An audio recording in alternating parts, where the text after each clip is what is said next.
Hey everybody, good morning, good afternoon, good evening, or early morning, late night, whatever you watch this. Um, I already made a video on this, but I discovered some additional information. And I just want to share. So it's basically I'm just continuing where I left on another video. I don't remember the name of that video, but I'll just kind of go over some of the things that I already said. So I had pointed out, and this is First Peter chapter 5, verse 12 and 13. And this is the English translation, which reeks of biasness, unfortunately. To Silvanus, our faithful brother, or so I regard him, I have written to you briefly, exhorting and testifying that this is the true grace of God. Stand firm in it. She who is in Babylon, chosen together with you, sends you greetings, and so does my son Mark. Now, in the Greek, this is not here. I already pointed out in another video. The she here, it's just not there. So I looked in the interlinear Bible, Hebrew, Greek, and English, and you're less likely to have biasness in this. Okay, I said less likely, and so I typed for you what it actually says in this Greek interlinear. And it says, through Silvanus to you, this is the more literal translation.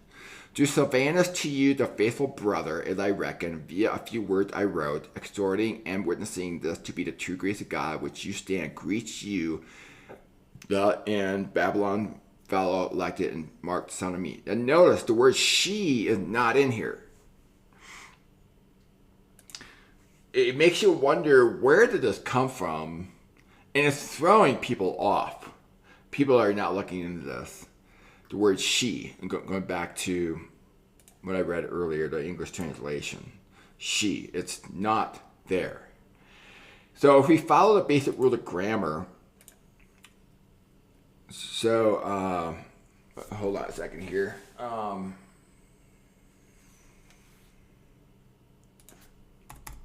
That's verse 13 right there.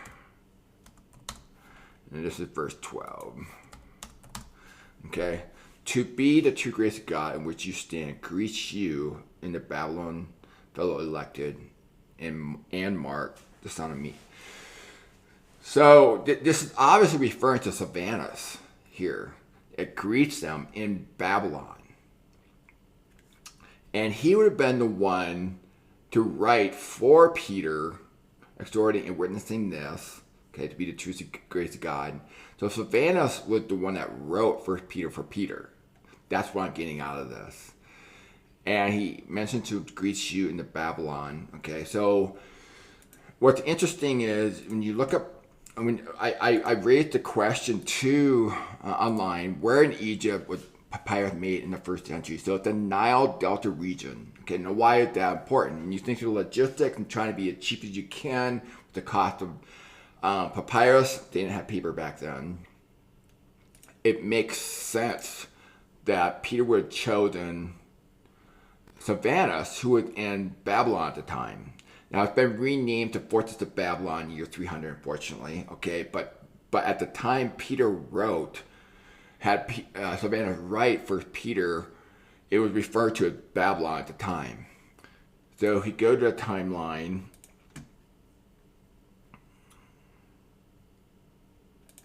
Oops.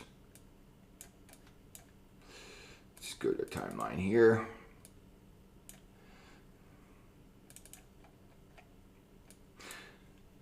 So it's year 300 where the emperor at the time renamed Babylon to Fortress of Babylon. Okay. And this was after Eusebius had already been trying to write the book of ecclesiastical history, which I've been trying to point out. He was definitely trying to rewrite church history through this book. And I don't believe it stopped there. But it's no coincidence that 10 years later, they're trying to rename Babylon to Fortress Babylon, because Eusebius, in his writing ecclesiastical history, tried to get people to believe that Peter was using a metaphor or a hyperbole, can't remember exact words he used, and try to get people to believe, oh, this was code for Rome, he was referring to Rome, and must have been where he was. Again, he was using Peter as a marking piece to reverse the decline of Rome. Again, you go back to here, Rome in decline, and by the time Constantine and Eusebius passed away, they had succeeded in reversing the decline of Rome. Okay, and so anyway, let's see here. So it was Sylvanus that was in Babylon, not Peter. Now, Peter could be, keep in mind, at the time he wrote this is year 66. This was after, now he wrote 1 Peter after the laws were revealed. I am certain of that. How am I so certain? Because you look at the very first verse of 1 Peter. Let's look at that, because this is very important.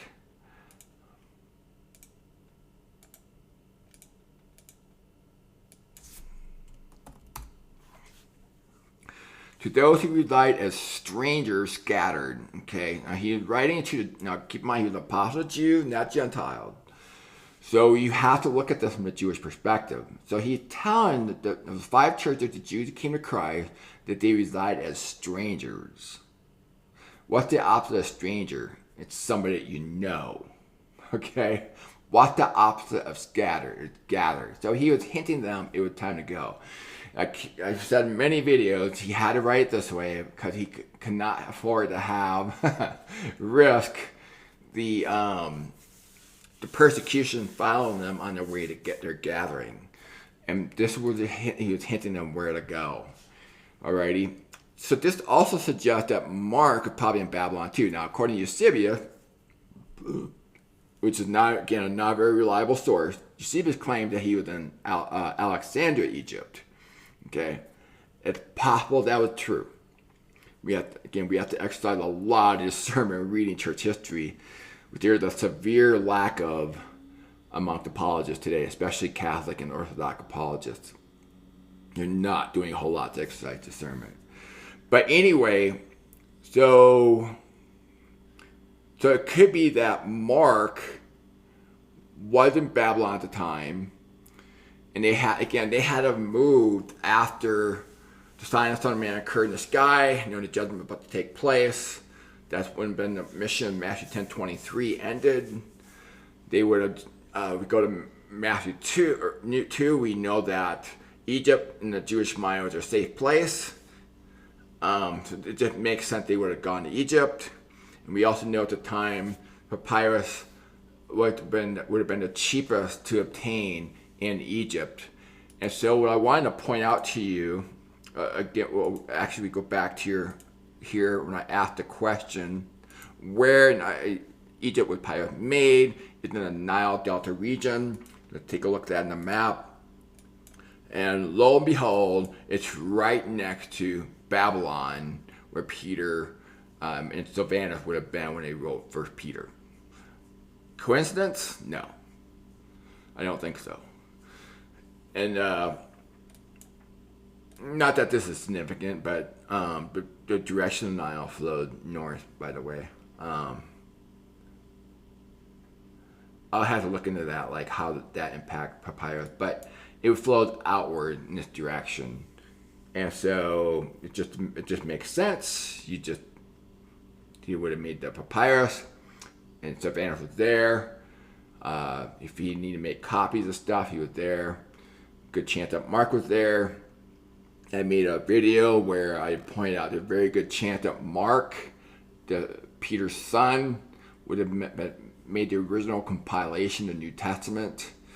And we know with Ignatius of Antioch that they're already compiled before the century is over. And we just don't have the evidence by Ignatius that the shorter books, the 6 shorter books were compiled. But that doesn't mean that they weren't compiled. He just did not reference them. Alrighty? But we know with, what's his name? By the year 150 that they were all compiled based on the writing of Origen. That's who it was. Origen, okay? He had referenced all 27 books. Okay, he didn't word it by book, but he worded by authors and the numbers per author. Like Paul, he point out 14 books, which suggests that he considered Paul to be the writer of Hebrews. Okay, so if you believe that Paul wrote Hebrews, then that'd be 14 books. All right, so it heavily suggests that they are already compiled. So anyway, but that's not the point of this video. The point of this video is making papyrus here is right next to Babylon that Peter been referring to. And that would have hinted to them, the these five churches, 1, 2, 3, 4, 5, they were to go. And again, it's possible that Mark was in Alexander too. We don't know. But they would have gone for their gathering. This would have been year 66, and by my estimation, by September 11th of the year 66, they would have arrived to Petra, which is where I believe the two sticks became one. Ezekiel chapter 37. So anyway, yeah. So a lot of people have been fooled by Eusebius. Billions have been fooled, where he says that Peter must have been referring to Rome when he said Babylon. And there's nothing that suggests that at all. When you understand the biblical narrative of what's going on at the time, the judgment that was taking place, the house of Israel, the gathering that taking place simultaneously at the same time. You look at the logistics, the topography, understand papyrus, and understand the languages, understand the book of Romans, Paul, his writing. It seemed to suggest that he did not believe that any apostles, the other apostles, have gone to Rome or were going to Rome, which explains why he wanted to go to Rome so badly. And then Romans 16, some people get confused. I'm surprised by this. A friend of mine, he's a seminary grad. There's a couple of people that Paul had mentioned, and his interpretation of that, my friend, he thinks that these two people are apostles, and that's not what the text is saying at all. The text is saying that the apostle took note of these two people, and that had to have been at Pentecost, when Acts 2:5, Jews from every nation would arrive to Pentecost for Pentecost, for the Jewish feast. So anyway, is it any coincidence that the Nile Delta is right next to Babylon? We mentioned Sylvanus, the one that would have written this, been in Babylon. Mark probably there as well, Peter's son. So anyway, just some thoughts. We know for certain if Sylvanus, if this was referring to Rome, and this has been, obviously we go by the Greek dictionary, interlinear, which has left bias in this, it's heavily suggests that Babylon, or Sylvanus of Babylon, if this was code for Rome, it would have made papyrus way more expensive. It cost Peter a lot more money, because you have to pay for the shipping of the papyrus, get all the way from here, from the where they made the papyrus all the way to Rome. Who knows how much that would cost for papyrus there versus how much it costs for papyrus right next to the Nile Delta. A lot cheaper. Okay? And again, if you want to make copies of stuff, like I said, it seems to suggest, based on writing Ignatius and the writing of Origen, that the New Testament was already compiled, and what better place to make copies of it? The cheapest place to do it, it would have been in Egypt, where papyrus had been the cheapest. So it makes no sense, and there's a lot more to this I've covered in other videos, where there's just no way Babylon can be referring to Rome. It's just, there's so many problems with that. Especially if you have the understanding, the Jewish understanding of 1 Peter. There's just no way. The center of theocracy with Jerusalem, not Rome. The temple's in Jerusalem, not Rome. When they got in their boat, had been more in a direction near Jerusalem, hinting that the gathering was about to take place. Ezekiel 37 is about to be fulfilled. The two sticks become one, the stick of Joseph and the stick of Judah. Okay. There's so many problems. The idea of them just going their boat, coming down to here, greet Mark, and up switching over to Rome. Anyway, it just goes on and on. It's so many problems. The chasing of Simon across the sea, that used to be fabricated. It just so many problems with that. And when you don't have a good benchmark of truth, which is the case with a lot of scholars, you're going to buy into it hook, line, and sinker. So, anyway, I think that's pretty much all I have. Thank you very much for watching, and hope you have a great rest of the day.